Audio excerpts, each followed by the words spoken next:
बिस्मिल्लाहिर्रहमानिर्रहीम। आज हम बात करेंगे यूके ई-सॉल वीज़ा के बारे में, जो कि एक शॉर्ट टर्म वीज़ा है। इसके लिए किसी किस्म की क्वालिफ़िकेशन की कोई रिक्वायरमेंट नहीं है। मैट्रिक पास भी इस वीज़ा के लिए अप्लाई कर सकते हैं। आइल्स की रिक्वायरमेंट भी इस वीज़ा के लिए कोई नहीं है। ऑब्वियसली आप लैंग्वेज कोर्स करने जा रहे हैं, क्योंकि ये एक लैंग्वेज कोर्स का वीज़ा है। आप वो करने जा रहे हैं तो उसके लिए आपको आइल्स एग्ज़ैम्प्ट होगा। अब हम मेन टॉपिक की बात करते हैं। सबसे इम्पॉर्टेंट चीज़ जो है इसके लिए वो है फ़ीस। तो 200 पाउंड आपको एम्बेसी फ़ीस पे करनी पड़ेगी। उसके अलावा हेल्थ इंश्योरेंस भी आपको पे करनी पड़ेगी, जो कि महीनों से हिसाब से होगी। जैसे कि अब ये जो ई-सोल वीज़ा है, ये मिनिमम 7 मंथ से लेके 11 महीने तक ये वीज़ा होता है। अब जिस हिसाब से वीज़ा होगा, कोर्स होगा आपका, यानी कि कोर्स ड्यूरेशन क्या है, आपकी कोर्स ड्यूरेशन 7 महीने की है, 8 महीने की है, 9 की है, 10 की है, 11 की है, मैक्सिमम 11 महीने तक के होता है। तो उसके लिहाज से मैं आपको एक रफ़ फिगर बता देता हूँ। तकरीबन 800 पाउंड के अंदर अंदर ही आपकी इंश्योरेंस फ़ीस होगी। अगर हम कॉलेज फ़ीस की बात करें, वो तकरीबन 4,500 पाउंड से लेके 7,000 पाउंड तक होगी। अब हम आपको बताते हैं कि आपने कॉलेज ढूंढना कौन सा है। आपने रजिस्टर्ड कॉलेज ढूंढना है जो कि आपको वहाँ पर स्पॉन्सर कर सके। अच्छा, इस वीज़े के लिए आपको रिक्वायर्ड क्या होगा, यानी कि आपको एक पासपोर्ट चाहिए होगा अपना। उसके अलावा आपको टीबी टेस्ट करवाना पड़ेगा, जो कि यूके एम्बेसी की ऑथराइज्ड लैब होगी, टीबी टेस्ट सेंटर होगा, वहाँ से आपको टेस्ट करवाना पड़ेगा। और तीसरी जो मेन चीज़ है वो है बैंक स्टेटमेंट। अब आपके माइंड में क्वेश्चन होगा कि बैंक स्टेटमेंट हमें कितनी रखनी पड़ेगी। तो बैंक स्टेटमेंट में आपके लिविंग एक्सपेंस है, आप उनकी वेबसाइट पे जाकर, यूके की ऑफिशियल वेबसाइट पे जाकर देख लें। लंदन के एक्सपेंस थोड़े से ज़्यादा होते हैं, बाकी सिटीज़ के कम होते हैं। उन एक्सपेंस को आपका जितने टाइम का वीज़ा है, 7 महीने का, 8 महीने का या 9 महीने का, आपने उसको मल्टीप्लाई कर लेना है।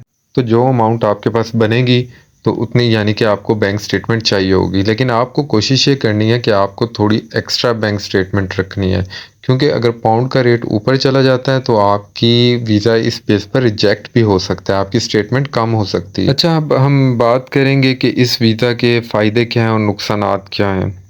अगर तो हम सबसे पहले देखें तो इस वीज़े पर आपको वहाँ पर वर्क अलाउ नहीं होगा। बाकी भी स्टूडेंट्स जाते हैं जो मास्टर्स के लिए जाते हैं या बैचलर्स के लिए जाते हैं, उनको भी वर्क अलाउ 20 हॉर्स होता है। लेकिन इस वीज़े पर कोई वर्क अलाउ वगैरह नहीं है। लेकिन वो स्टूडेंट्स भी चलो इलीगल वर्क करते हैं अपने देसी भाइयों के पास, पाकिस्तानी, बांग्लादेशी, इंडियन, आपस में सब वर्क करते हैं। लेकिन अगर खुदा ना वास्ता अगर आप पकड़े जाओ इलीगल काम करते हुए, तो आपको डिपोर्ट किया जा सकता है। और अगर आपको डिपोर्ट करते हैं तो आपको 10 साल का बैन भी लग सकता है। आप दोबारा 10 साल तक यूके का वीज़ा अप्लाई नहीं कर सकेंगे। इसलिए आपको सारे एक्सपेंस अपने साथ पाकिस्तान से वहाँ लेकर जाने होंगे। सेकेंडली, आपको डिपेंडेंट अलाउ नहीं है इस वीज़े पर। आप यानी कि अपने बीवी बच्चों को साथ नहीं लेकर जा सकते। और आप इस वीज़े को किसी भी कैटेगरी में चेंज नहीं कर सकते। ना आप इसको वर्क परमिट में चेंज कर सकते हैं, ना आप इसको कोई मतलब शादी वाला सीन करके उस वीज़े में चेंज कर सकते हैं। अक्सर लोग कहते हैं ना, वहाँ जाके शादी कर लेना, लेकिन ऐसा नहीं होता। अगर आपको वहाँ कोई लड़की पसंद भी आ जाती है, कोई इस तरह का सीन हो भी जाता है, तो उसके लिए आपको वापस अपने होम कंट्री आना पड़ेगा और यहाँ से शादी करके तो दोबारा से केस अप्लाई करना पड़ेगा। जो ये वीज़ा है ई-सोल वीज़ा, इस पर आप यूके में कोई भी वीज़ा चेंज नहीं कर सकते। इस वीज़ा का फ़ायदा ये है कि इससे आपकी ट्रैवल हिस्ट्री बन जाती है। इसके बाद फिर आपको यूरोप के वीज़े के चांसेस काफ़ी बढ़ जाते हैं कि आप किसी भी बड़ी कंट्री का इसके बाद वीज़ा अप्लाई करोगे तो आपके चांसेस पहले से काफ़ी ज़्यादा हो जाएंगे। अब हम पाकिस्तान, बांग्लादेश, इंडिया से जो लोग भी यूके जाते हैं वो किस मकसद के लिए जाते हैं, ये तो सबको पता है। लिहाजा एक काम और भी हो सकता है कि अगर आपकी वहाँ किसी अच्छे वकील से सेटिंग हो जाए, या फिर किसी बिजनेसमैन से, या आपका कोई रिश्तेदार वगैरह हो, तो वहाँ पर आप स्पॉन्सर ख़रीद सकते हैं। या कोई आपको स्पॉन्सर करना चाह रहा हो तो आप उससे स्पॉन्सर ले सकते हैं। आप उससे डील करके वापस पाकिस्तान आ जाएं और पाकिस्तान आकर आप दोबारा से अपना वर्क परमिट अप्लाई कर लें।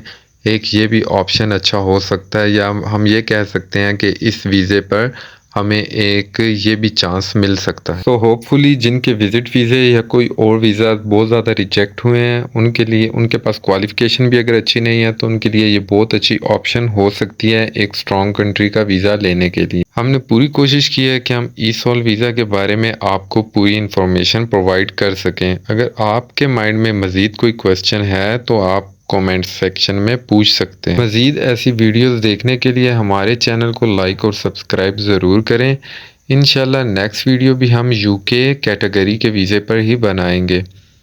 तब तक के लिए अल्लाह हाफिज़।